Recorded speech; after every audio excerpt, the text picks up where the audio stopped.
Bonjour et bienvenue dans l'entretien de l'intelligence économique, l'émission consacrée aux acteurs de la mondialisation. Baroudeur du commerce international ou guerrier économique? Eh bien, ni l'un ni l'autre. Lui préfère se présenter simplement comme un agent d'influence. Il a sillonné le monde entier pour Elf, Veolia ou Airbus, fréquenté des révolutionnaires et des dictateurs. Il s'appelle Philippe Beaune. Après une longue carrière, il sort de son silence et publie un livre intitulé « Profession, agent d'influence », livre sorti chez Plon. Bonjour Philippe Beaune. Bonjour. Alors, pourquoi avoir décidé de vivre ce métier-là ?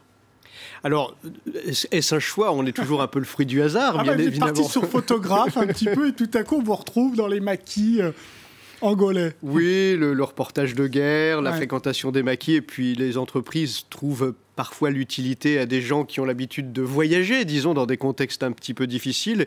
Et naturellement, on finit par travailler pour l'obtention de contrats, voilà, dans des zones parfois un peu complexes. Ah oui, parfois très complexes. Et vous ne trouvez pas que c'est un peu neutre et simple, agent d'influence?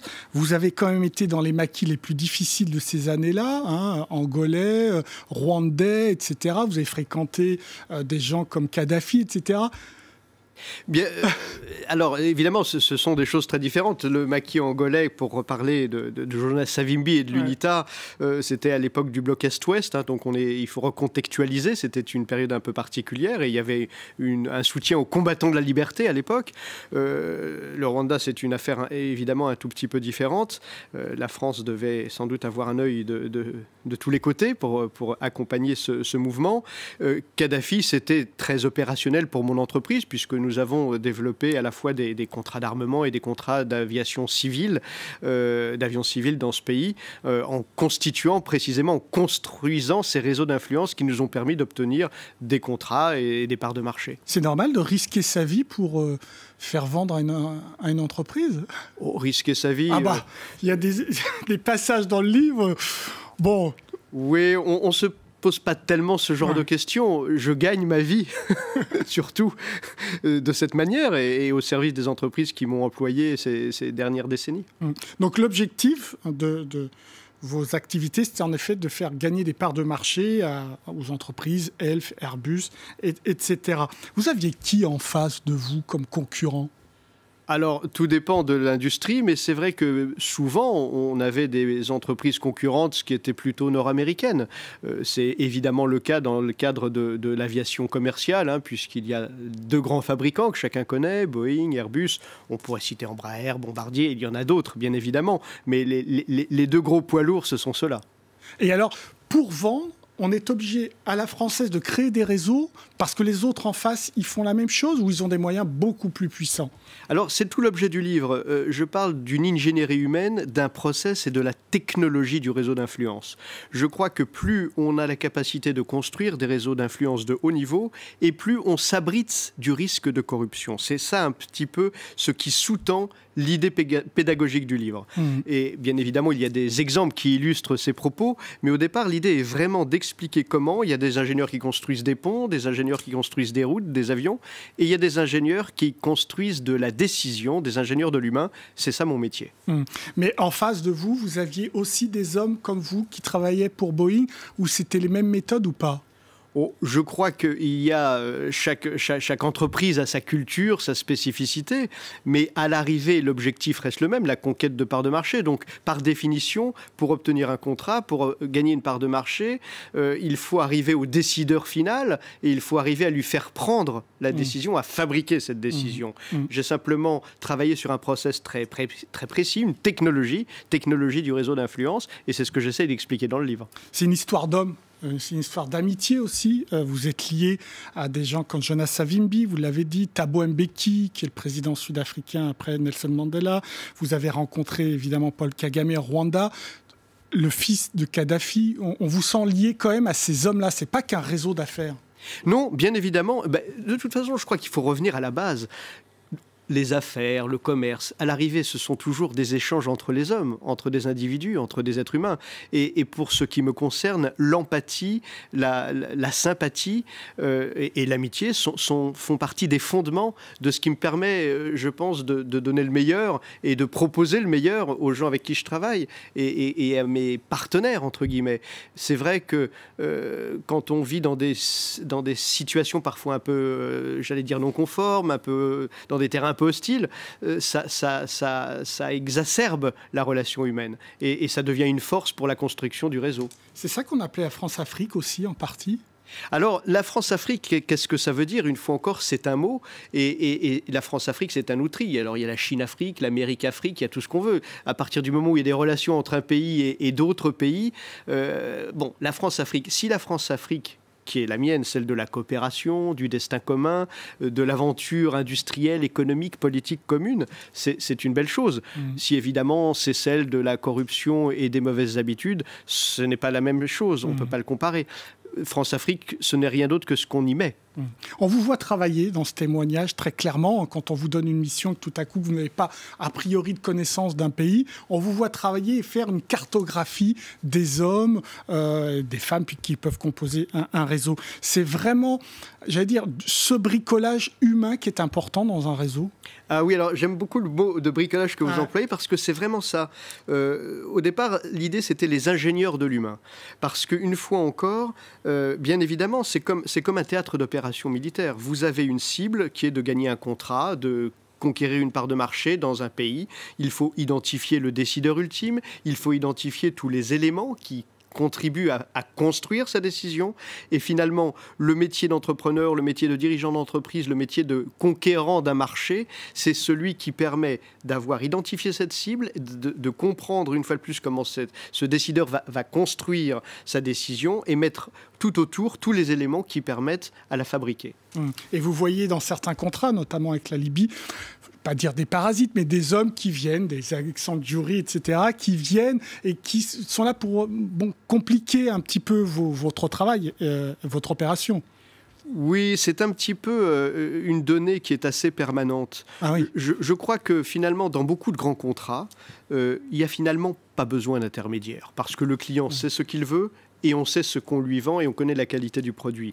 Alors après, pour des raisons qu'il ne m'appartient pas de définir, on crée parfois l'illusion, le mythe du caractère incontournable de tel ou tel. Ça fait beaucoup de bruit. Ça ne vise qu'à justifier leur présence, qui de facto n'a de raison qu'inavouable. Mais la réalité objective, c'est que en termes opérationnels, quand vous vous appelez Airbus, quand vous vous appelez Elf Total, vous avez des qualités de service, des qualités de produits qui n'appellent pas véritablement nécessairement la présence d'intermédiaires. Pour être tout à fait franc, c'est pas très utile. Philippe Beaune, des hommes comme vous, est-ce qu'ils exercent encore aujourd'hui? Ou est-ce que c'est une certaine approche qui n'a plus cours aujourd'hui?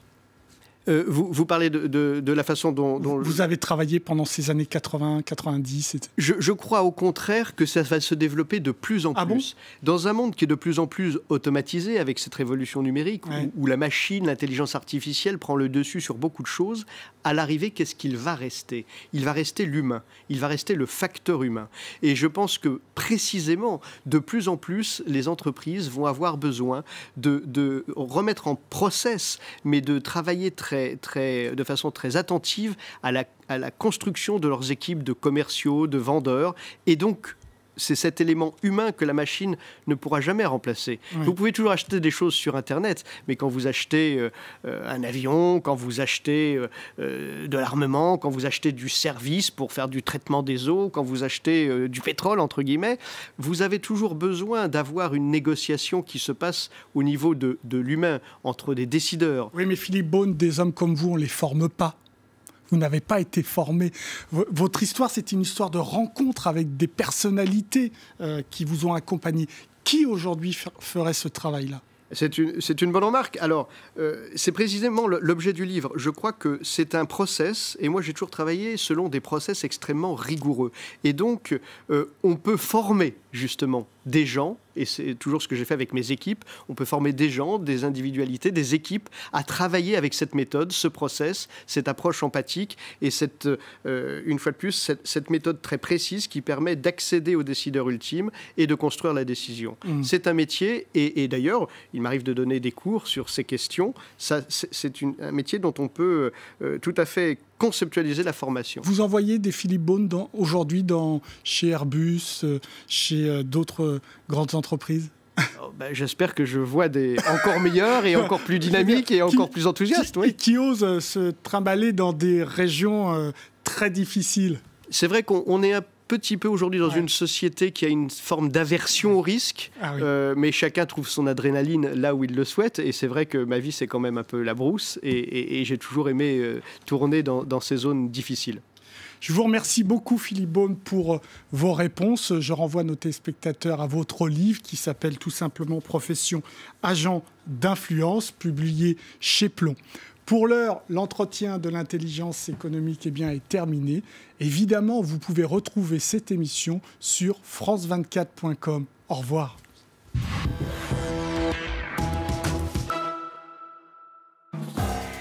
Reporter, présenté par Antoine Cormery. Le Kosovo est l'un des pays les plus pauvres du continent européen. Une personne sur 10 vit avec moins d'1 euro par jour. Taux de chômage élevé, salaire moyen très bas, corruption endémique. Pour beaucoup, seul l'exode est une porte de sortie honorable. Mais l'Allemagne commence à expulser les migrants économiques kosovars et seuls les étudiants qualifiés peuvent prétendre au rêve européen. 10 ans après l'indépendance, le Kosovo se vide et compromet ses chances de développement. Reporter, à voir sur France 24 et sur france24.com.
Billet retour, présenté par Vincent Roux. Depuis les Jeux d'hiver de 2014, plus rien n'est comme avant à Sotchi. 4 ans plus tard, la ville a-t-elle connu le développement rêvé par Vladimir Poutine? Sotchi est-elle devenue une destination incontournable pour les étrangers? Que sont devenus les habitants expulsés pour la construction du site olympique? Notre reporter est parti à la rencontre des riverains de la mer Noire et de la montagne. Billet retour, à regarder sur France 24 et france24.com.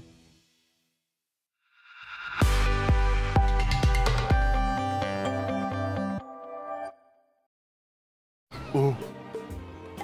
Chez Fortunéo, vous bénéficiez d'une performance de 7,62% net en 2017 en confiant la gestion de votre contrat d'assurance vie à nos experts. Sérieux? Sérieux? Sérieux? Eh oui, Fortunéo Vie a été élu meilleur contrat d'assurance vie multisupport. Oh. Bah ouais. Ah oui. Oh, c'est bon ça. Fortunéo, j'aime ma banque.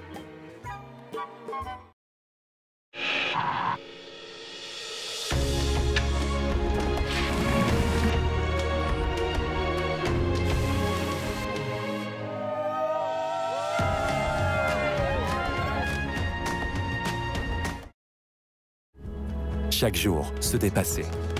Se rapprocher de ceux qui sont loin. Chaque jour, décider de la vie que l'on veut et poursuivre ses rêves. Parce qu'il n'y a pas de temps à perdre, que des choses à partager.